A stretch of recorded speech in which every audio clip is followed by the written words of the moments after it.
And just in a row, this is too low. I'm not going to hear you. You're going to hear the background noise. Okay. So kind of like I do. And what I do is I kind of rest my elbow here and relax my arm and just kind of hold it here. Yeah. And then that'll be a good sound.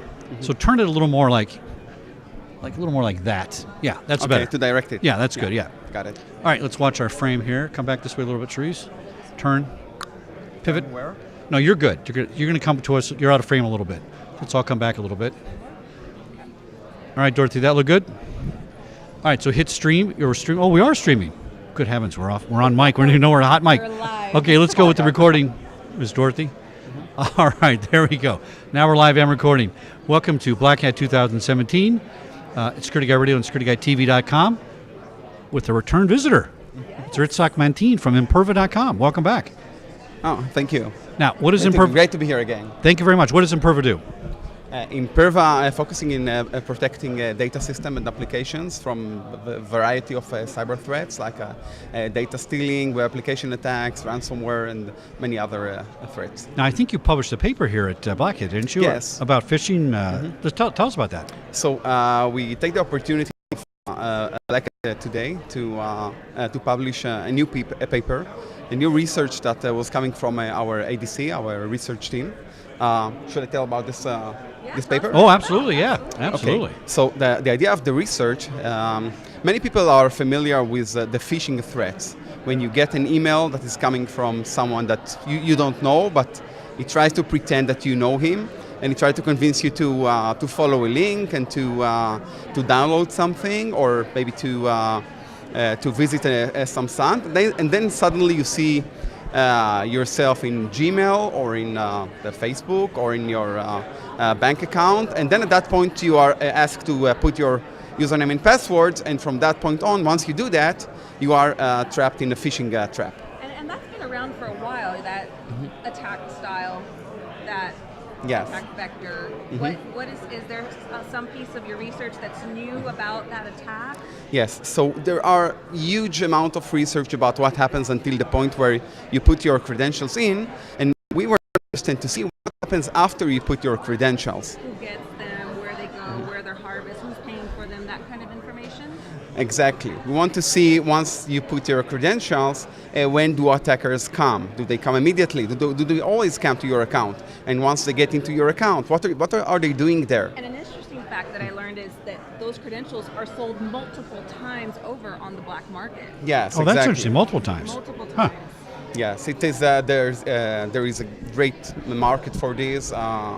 You should you pay a couple of cents and you get credentials. You pay a couple of dollars, you get dozens or hundreds of credentials. The industry has this problem solved. It's been around for a very Right. long time now.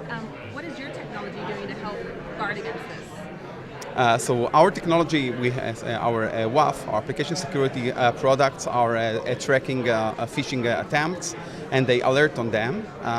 And one of the outcomes of the research, which I'll tell you in a couple of seconds, is that if you are figuring out in time that credentials were stolen, then it is not necessarily too late to act. You have a couple of hours, sometimes 24 hours or even more than that, to take action and to change your password and to lock your account before the attackers come in. So there's some threat intelligence then built in, alerting to let you know that these credentials have been stolen, and you can do something about it, put in controls in place, monitor. That's Yes, excellent. that's exactly. So if we're selling it multiple times, how many uses can they get out of it? Because if I lock everything down and go to LifeLock and say, turn that off, don't let somebody get in there again, how can they get to use my identity again? They wait?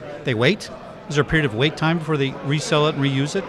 So in the research, what we did, we built a bait network.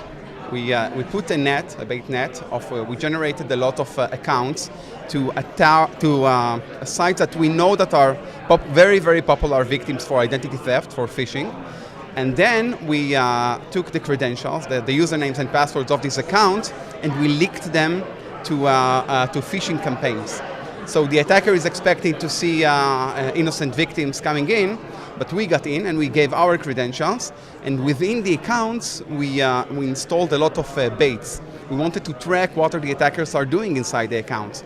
And then we've seen them. Every time they open a document, we saw that. Every time they pressed a link, we saw that. Oh, cool. Every time they they tried to take the in some of our baits, we put one password, for example, of one site, and we put hints that this we also have another account in another site. I don't want to say the names of the sites, but think about it. How many times do you use the same username and password for multiple accounts?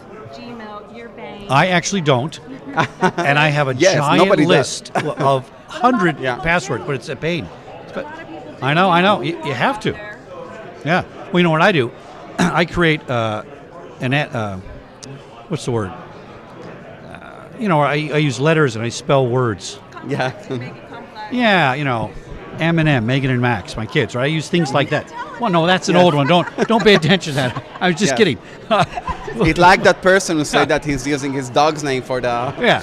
But Yeah, I for the create password. letters and numbers that spell something in my head, and then what I do is I change the sentence only per site. And that's how I don't really remember the passwords. Stop here. Yeah. Just stop. Don't Oh, tell the you world. go ahead and try. Go ahead and try. Anyway, but I get what you're saying. I mean, it's daunting. I mean, everything has a password, everything has a site. I'm reluctant to use the password protection software that puts all your passwords in a box. I'd rather keep it under my ink blotter on my desk, and it's safer there. What do you think? Well, no, it's true. Nobody's coming to my house, Reese. You know that. And if they do, they aren't leaving. So that's a different story. So, I mean, what do you think about that? What should we do to help people? Because come back this way a little bit off camera. Now go that way. Okay, good.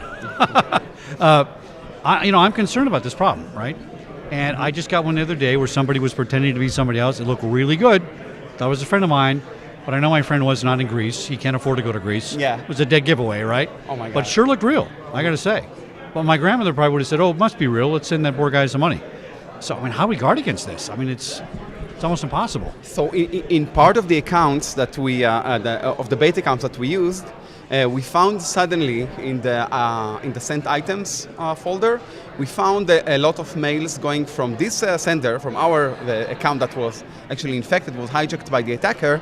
We found mails going to his contact or sometimes to other people, trying to lure them into other phishing attacks or to inheritance scam and things like that. So the hacker was using that email himself, Yeah. your email, unbeknown to you.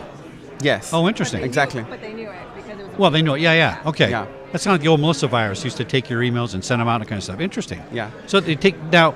Here's the question: if they're doing that, why don't they just take over your whole machine? Because they're in your machine, right? Because they know that when they generate a new account, then they know that Google or other vendors might notice that this is a new account and will suspect it and will Okay. look at what is the number of mails. So what they have actually, once they have our accounts which they hijacked, they have a lot of maybe hundreds or thousands or more than that of accounts, and then for each one of them they send only the phishing mail to 10 contacts. And then it is harder for the vendors, for mailbox vendors, to figure out that this is the large-scale phishing attacks. they're very They clever. looked at a lot of Wow. Very good. What we also seen, we spread a lot of baits in the accounts. We've put a mail that is called my passwords. We put a mail that is called that's the name hints on. Having a list of customers and things that look like business data, and we've seen that many of these baits were triggering, were opened by the attackers that came into the accounts. Very interesting. Now, what does Imperva do as an application to stop that? How do you guys help companies prevent all that kind of stuff? So in our application security products, what we're doing is whenever someone tries or actually when someone succeeds to get the passwords of a user in one of our customers, then our phishing solution follows this lead. He identifies that someone had that there was a request coming to the site that looks like it was generated by a phishing attack, by phishing attack, by users stepping on phishing trap, and then we detect it and monitor it. So this is one thing. The other thing, sometimes the attackers are using that, they are getting you into a phishing trap, and then you follow the trap and you get infected, and you put your credentials, and then they may try to use the same credentials to enter your account in the organization, and from that point on,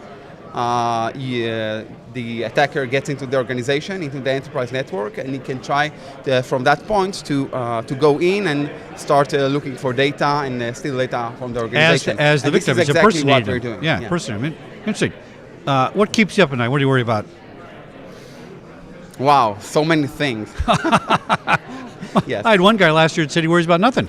So now we have the guy that worries about everything and the guy that worries about nothing. And one that worries about his wife. That's right. That's true.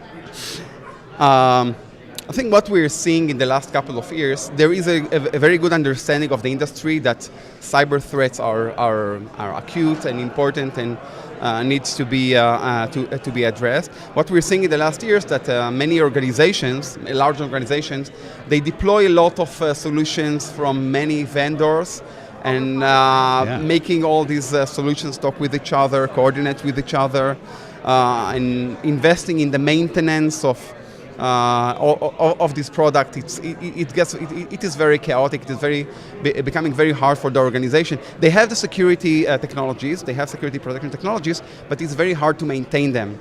And also, this is A lot of resources, skilled resources. to do exactly, that. yeah. Mm-hmm. Yes. Interesting. Itsik Mantin, imperva.com is the website. Thanks for coming on the show one more time. Thank you very much. And you're welcome anytime. Great to be here again. Fascinating approach. I love the paper. Thank you. Check it out on their website, which is published. And tune in for another show here in a few minutes on Security Guy TV at Black Hat 2017. Thanks.